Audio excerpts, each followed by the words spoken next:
Maya, why would you kill Tom? I saw your pecker. What kind of god would have a pecker that small?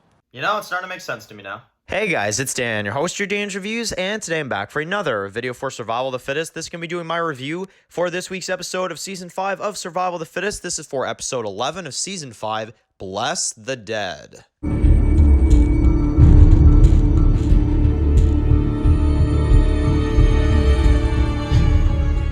Okay guys, so it's going to be doing a review today. This one's going to be doing a review for Survival of the Fittest. This one's going to be doing my review for this week's episode of Survival of the Fittest. This is for Season 5, Episode 11. So, this episode was, you know, an okay episode, I'd say, this week. It wasn't a bad episode. It wasn't a great episode. It was just an okay episode for me. So, this one, yeah, I had my share of problems with this one. I will say it's definitely the weakest episode of Season 5 thus far. Either this one or Episode 6. One of those two is, yeah, one of those two are my least favorites for sure. But, this episode, it does have a lot of moments I like. It does have a lot of things I like about it, but it also has, you know, some things I'm not a big fan of. So, let's talk about our positives first, and then we'll get into some of the negatives as well, too. So, this episode is continuing with the plot in Wellington. Obviously, we're kind of trying to figure out if this is a good place or not. So, essentially, in this episode, you've got David, and, you know, he's kind of settling in. You got Marcy, she's settling in. You know, everybody else, they're all kind of doing, you know, kind of their normal life type of stuff in here. But you've got Clay in this one that's kind of do some investigating to see what kind of secrets he thinks that Miranda is potentially keeping.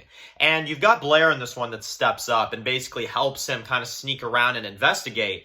And I really like that. I really like how Blair kind of teams up with you know, Clay, and we get the Claire team, right? That's as I would like to call them. So, Claire team basically continues to march along as they find out that there's another group out there that apparently has a hit out on this community, which are going by the name the Dragons. So, we hear the name the Dragons, and that's kind of like, you know, our first impression is that, you know, there are a bunch of bad people that, you know, want something to do with, you know, Wellington. So, obviously, you know, knowing this, it kind of then sets the tone for these, last few episodes, because it's like, okay, so there's a group out there that wants them dead. There's another settlement out there that wants to take down Wellington. So that's really interesting, and we find that out in this one as, you know, David and everybody else is kind of living a normal life, but they find out that there's way more at stake here, right? So that's really, really interesting, and it's going to be cool because at the end of the episode, Warwick even kind of talks to David at the end and says, like, hey, like, you know, there's something I need to tell you about. So we kind of get some setup in this one with that, and I think it's really, really well done. Now, we've also got Maya in this episode who has this crazy, like, dream sequence there at the beginning where she kills, like, you know, Jake again. She kills, I think, Wayne again, and she kills Jeremy again, and it's like this really, really cinematic scene, and it's so amazing the way it's done.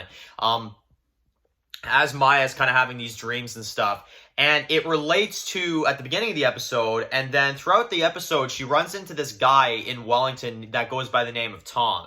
Now, Tom, which I do know from Megamat, that is a reference to World Gone Mad, so I really appreciate that. However, unlike Tom in World Gone Mad, this one, he is a son of a bitch. He is a son of a bitch, and he kind of almost reminds me of Jake, which I feel like is the idea. He kind of, you know, triggers that. And Maya basically ends up killing him by the end of the episode in an alleyway. And it kind of parallels the beginning, the way she kills him and the way she keeps slashing him and stuff like that. So that was really, really cool. I really like that for Maya, even though I still can't stand Maya. She had a really cool plot in this one. So those are my positives to the episode. I think that stuff was really good. Now, here is my alarming flaw with this episode. Okay. Julius, after he recovers, while getting tossed off of a frickin' bridge at the end of the last one, he runs into these people and he gets locked up by them. Okay, so these two people, Danny and Frankie, they take him captive basically, and they're locking him inside of this house. And they have a, I think it's like a grenade that's like set to launch or whatever if he doesn't behave.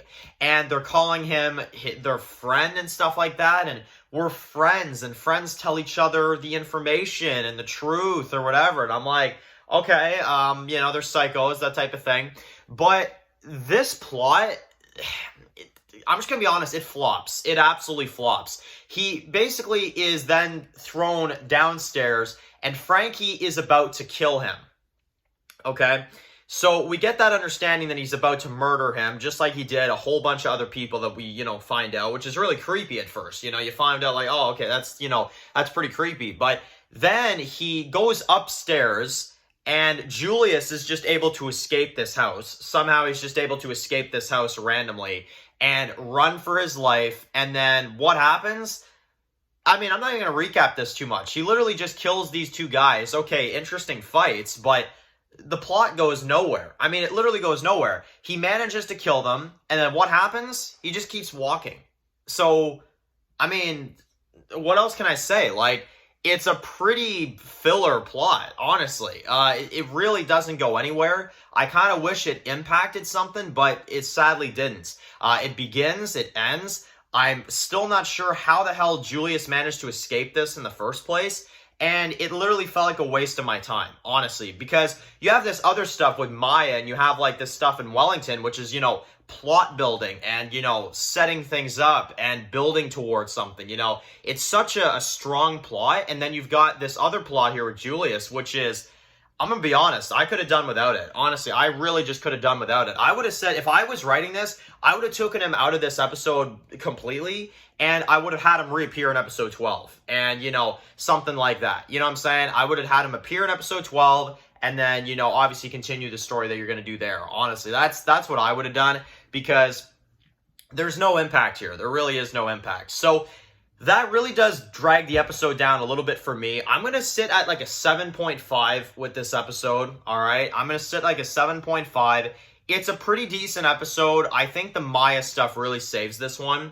But everything else with, you know, Julius and stuff, it just wasn't my thing, and it kind of felt like it went nowhere. So that's kind of my thoughts on this episode. I'm just going to drop a 7.5 for this one. It's you know, it's decent, and yeah, that's that. So, anyway, thank you all so much for watching this video. Write your comments in the comment section below. And, of course, guys, if you're new here, click subscribe and tune in to some of my videos for Survival of the Fittest. Follow Dan's Walkthrough Reviews, subscribe, guys. And, of course, I'll see you guys really soon for another video for Survival of the Fittest. Enjoy the rest of your day, guys, and peace out. What's your name? Madison.